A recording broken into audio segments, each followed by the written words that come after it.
RS 2021 का परिणाम घोषित हुआ। 988 पदों पर कुल ये भर्ती निकाली गई थी, जिसमें कुल 988 पदों पर अधिकारियों का चयन हुआ है। ऐसे ही जो होनहार अभ्यर्थी हैं, जो अब अधिकारी बनने वाले हैं, उनसे हम आपका लगातार परिचय करा रहे हैं। इससे पहले भी आपने हमारे चैनल पर एक ऐसा ही इंटरव्यू देखा होगा। आज हमारे साथ टोंक के रहने वाले देवेंद्र कुमार जांगिड़ हैं, जिनका 243 रैंक के साथ इस परीक्षा में चयन हुआ है। देवेंद्र जी से हम बातचीत करेंगे। देवेंद्र जी, सबसे पहले तो आपको बहुत-बहुत बधाई। आपसे जानना चाहेंगे आपका जो पारिवारिक और शैक्षणिक बैकग्राउंड रहा, वो कैसा रहा? सबसे पहले उसी से हम शुरुआत करते हैं बातचीत की। सबसे पहले तो आपका बहुत-बहुत धन्यवाद। मेरा बैकग्राउंड जो है, मैं बेसिकली टोंक जिले से बिलॉन्ग करता हूँ। मेरे जो फादर हैं वो रिटायर्ड अकाउंट सर्विसेज से रिटायर्ड हैं। मैंने स्कूलिंग जो है वो टोंक से की, 12th में मैंने जयपुर में से पास की। उसके बाद मैंने इंजीनियरिंग की है जो अजमेर से की है। मेरा उसके दौरान प्लेसमेंट भी हुआ उसके बाद, लेकिन मेरा रुझान थोड़ा गवर्नमेंट सर्विस की तरफ ज़्यादा था, तो मैंने उस टाइम से तैयारी स्टार्ट कर दी थी। ये आरएस की परीक्षा में मेरा पहला अटेम्प्ट था और मैं भाग्यशाली हूँ कि मैं 243 रैंक के साथ सेलेक्ट हुआ हूँ। इससे पहले भी आप एक पद पर कार्यरत हैं, आईए के पद पर आप 4 साल से कार्यरत हैं। उसके बारे में आपसे जानना चाहेंगे, कब आपने एग्ज़ाम दिया, कैसे आपका चयन हुआ, फिर आरएस की तरफ रुझान कैसे रहा? जी देखिए, ये 2018 में वैकेंसी आई थी। उस टाइम जब मैं तैयारी के फ़ेज़ में था, तो मैंने एग्ज़ाम दिया, मैं सेलेक्ट हुआ, मैंने जॉइन कर लिया। अभी वर्तमान में मैं टोंक में ही ट्रेज़री ऑफ़िस में कार्यरत हूँ। फिर 2021 में जब आरएस की वैकेंसी आई, तो मेरा आरएस की तरफ मेरा फ़ोकस हुआ और मैंने तैयारी स्टार्ट की। कुछ मैंने मेंस के टाइम कोचिंग भी ली और फिर इंटरव्यू की तैयारी भी की और आज परिणाम आपके सामने है। थोड़ा स्कूलिंग के बारे में आपसे विस्तार से जानना चाहेंगे। स्कूलिंग में कैसा था? आप एवरेज स्टूडेंट थे या ब्रिलियंट थे? किस तरह से आपका जो ओवरऑल रिज़ल्ट आता था? स्कूलिंग से लेकर कॉलेज, कॉलेज से फिर हम करेंगे बातचीत आपके एग्ज़ाम की, आरएस की। तो स्कूलिंग के बारे में आपसे विस्तार से जानना चाहेंगे। जी देखिए, मैंने 10th क्लास में मैंने 89 परसेंटेज हासिल किए थे और जिले में मेरिट में मेरा 7th पोजीशन था। 12th में मैंने साइंस मैथमेटिक्स से था मैं और 12th में मैं स्कूल टॉपर था। मेरी 85 परसेंटेज मार्क्स थे। बीटेक भी मैंने अच्छे परसेंटेज के साथ पास किया, 72.32 थे जो ऑनर्स डिग्री होती है। उसके बाद मेरा प्लेसमेंट भी हुआ था, लेकिन मैं गया नहीं और उस तब से लेकर अब तक जो मेरी जो जर्नी रही है, मैं 2 नौकरियाँ छोड़ी, अब तीसरी में मैं आरएस में सेलेक्ट हुआ हूँ, तो आगे की और फ्यूचर देखते हैं क्या होता है। तो नौकरी करते हुए आपने कब मन बनाया कि अब मुझे आरएस की तैयारी करनी है, और आरएस की तरफ जो आपका इंटरेस्ट है वो कैसे डेवलप हुआ? जी, जब वैकेंसी आई थी उससे उस जो पुरानी जो 2018 की वैकेंसी थी, उसमें मेरा एक फ्रेंड सेलेक्ट हुआ था। उससे मुझे मोटिवेशन मिला, मैंने उससे गाइडेंस भी ली। इसके अलावा मैं जिस ऑफ़िस में काम करता हूँ, वहाँ के जो हमारे ऑफ़िसर हैं, उनसे भी मुझे काफ़ी गाइडेंस मिली, उनका सपोर्ट मिला और हमने तैयारी स्टार्ट की। हमने 3-4 लोगों ने तैयारी स्टार्ट की और वहाँ से तैयारी करते गए, जैसे-जैसे तैयारी इस एग्ज़ाम की जो डिमांड है वो करते गए और फाइनली सेलेक्ट हुए हैं।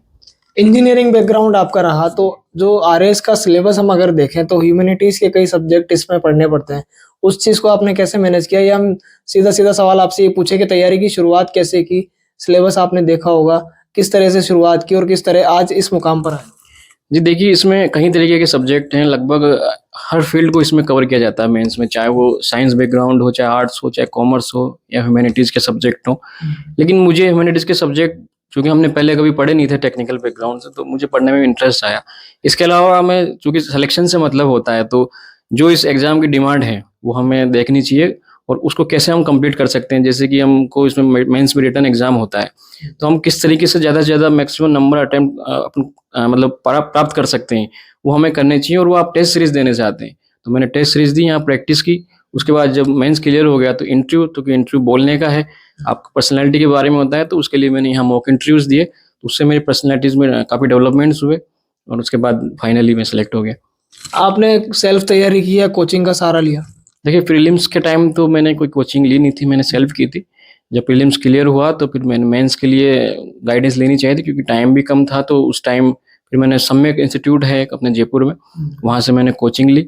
उसी की मैंने मेंस के एग्ज़ाम्स लिखे और इंटरव्यू के टाइम भी काफ़ी हेल्प मिली कोचिंग से और अदर कोचिंग से भी मैंने मॉक इंटरव्यू दिए थे। बड़ा एग्ज़ाम है देवेंद्र जी, काफ़ी चीज़ें पढ़नी पड़ती हैं, सिलेबस भी काफ़ी बड़ा है। तो आपसे डिटेल में रणनीति जानना चाहेंगे, प्रीलिम्स, मेंस, इंटरव्यू कैसे आपने एक साथ तैयार किया? सिलेबस को कैसे कवर किया? देखिए, इसमें मेन जो रणनीति होनी चाहिए वो हमारी ये होनी चाहिए कि हमें सिलेबस पूरा याद हो जाना चाहिए और जो हमारे सिलेबस की डिमांड है, बस हमें वही पढ़ना चाहिए। सिलेबस के बाहर हमें पढ़ने की आवश्यकता नहीं है। क्या आरपीएससी पूछती है, प्रीवियस ईयर्स में क्या-क्या पूछा हुआ है, वो हमें देखने चाहिए। उसके हिसाब से अपनी प्लानिंग करनी चाहिए। सिलेबस जो है, पूरा फ़ोकस उसको कवर करने पे होना चाहिए। एक्स्ट्रा चीज़ें नहीं पढ़नी है। इंटरव्यू की डिमांड ये है कि आपसे बेसिकली आपका जो बैकग्राउंड रहा है, स्कूलिंग है, आपकी जो कॉलेज है, उसके बाद अगर आप जॉब करते हैं, जॉब है, आपकी हॉबीज़ क्या हैं, तो इट्स ऑल अबाउट पर्सनैलिटी। तो हमें वो सब तैयार करना चाहिए, बाकी आप बेसिक्स पे कवर करते चलिए, आपको ज़रूर सिलेक्शन होता है। पीवाईक्यू का कितना महत्व है इसमें प्रीलिम्स को लेकर, अगर खासकर हम बात करें तो पीवाईक्यू सॉल्व करना कितना महत्वपूर्ण है? देखिए, क्वेश्चन सोल्व करना बहुत ज़रूरी होता है। जब हम जैसे किसी युद्ध की भी बात करते हैं, तो उसमें जाने से पहले हमें देखना होता है कि किस तरीके के हथियार हमें चाहिए, किस तरीके से हमें युद्ध कला आनी चाहिए, तो वो बहुत इंपॉर्टेंट है, चाहे प्रीलिम्स हो, चाहे मेंस हो, चाहे इंटरव्यू हो। प्रीलिम्स की तैयारी ऑब्जेक्टिव है, पूरा पेपर ऑब्जेक्टिव है, ऑब्जेक्टिव की तैयारी होनी चाहिए। मेंस पूरा डिस्क्रिप्टिव है, लिखने की प्रैक्टिस होनी चाहिए, जितने पेपर लिखेंगे उतना फ़ायदेमंद होता है। इंटरव्यू अपनी पर्सनैलिटी और अपने आप को मतलब बोलने के ऊपर है, तो हमें मॉक इंटरव्यू देनी चाहिए। अच्छा, कंटेंट की भी एक बहुत बड़ी भूमिका होती है। कंटेंट का चयन आपने कैसे किया? कौन-कौन सी किताबें आप पढ़ते थे? या सिर्फ नोट्स पढ़ के आपने एग्ज़ाम दिया? उसके बारे में भी आपसे जानना चाहेंगे। देखिए, मेंस के लिए जो कंटेंट मैंने लिया उसमें सभी का मिला-जुला रहा, कोचिंग के नोट्स भी थे। इसके अलावा जो बेसिक जो चीज़ें होती है, डिमांड है एनसीईआरटी और जो राजस्थान बोर्ड की जो किताबें हैं, चाहे वो 8th class, 9th class, 10th class, 11th की, तो वहाँ से हमें सिलेबस के अकॉर्डिंग ऐसा नहीं है कि हमें पूरी किताब पढ़नी है, नहीं। जो हमारे सिलेबस में जो टॉपिक है, आप उसको वहाँ से उठाइए, नोट्स बनाइए और हाँ, इसमें अपने शॉर्ट नोट्स की बहुत बड़ा इंपॉर्टेंस रोल है। शॉर्ट नोट्स हमारे पास होने चाहिए, क्योंकि लास्ट में हम जब पेपर देने जाते हैं तो वहाँ रिवीजन नहीं हो पाता है, 1 घंटे का टाइम मिलता है बीच में। उस टाइम जो हमने शॉर्ट नोट्स बनाए, वो बहुत कारगर साबित वो हुए। कैसे बनाएँ, एक बार वो जानना चाहेंगे? देखिए, वो सबका अपना-अपना स्ट्रैटेजी होती है उसमें। आप कीवर्ड के हिसाब से बना सकते हैं कि जैसे छोटे-छोटे कीवर्ड लिखिए, या फिर आप थोड़ा जैसा भी अपने को समझ में आनी चाहिए, वो किसी और के लिए नहीं होते। तो सारे सब्जेक्ट के वो नोट्स होने चाहिए। इस तरीके के नोट्स हों कि एक पेपर आपका मैक्सिमम आधे घंटे में रिवाइज़ हो जाए। तो हमें जितना कंसाइज़ हो सके, हमें समझ में आना चाहिए, इस तरीके के नोट्स छोटे से छोटे हम बना के रखने चाहिए।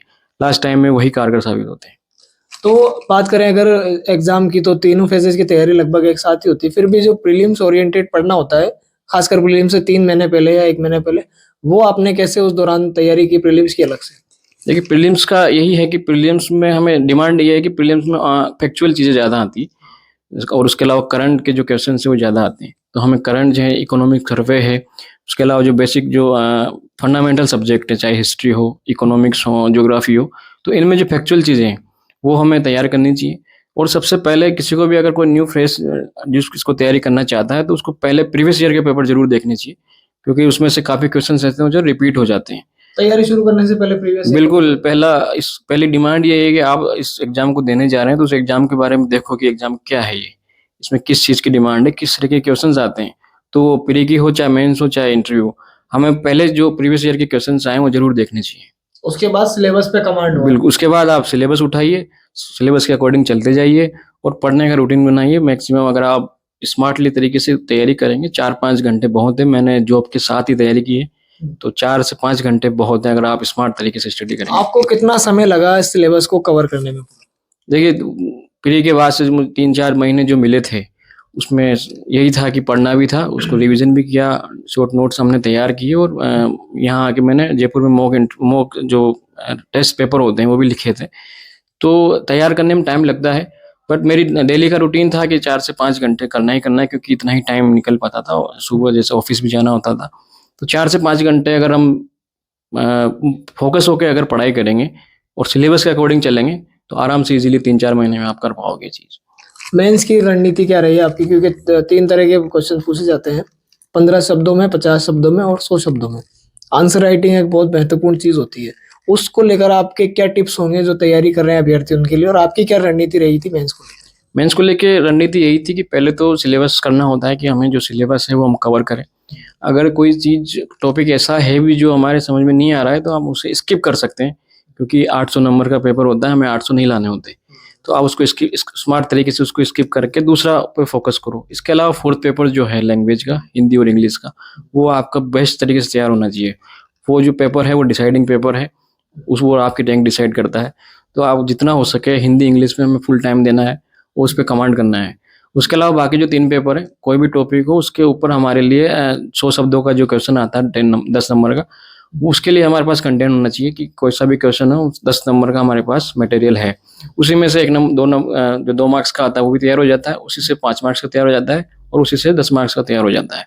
बाकी आप जब टेस्ट पेपर लिखते हैं तो उसके अकॉर्डिंग आप सेट होते जाते हैं, किस तरीके से हमें पैटर्न देना है, किस तरीके से उसको डिज़ाइन देना है, किस तरीके से उसका प्रेजेंटेशन करना है, तो वो सब रिटर्न आप जब प्रैक्टिस करते हैं उससे डेवलप हो जाती है चीज़।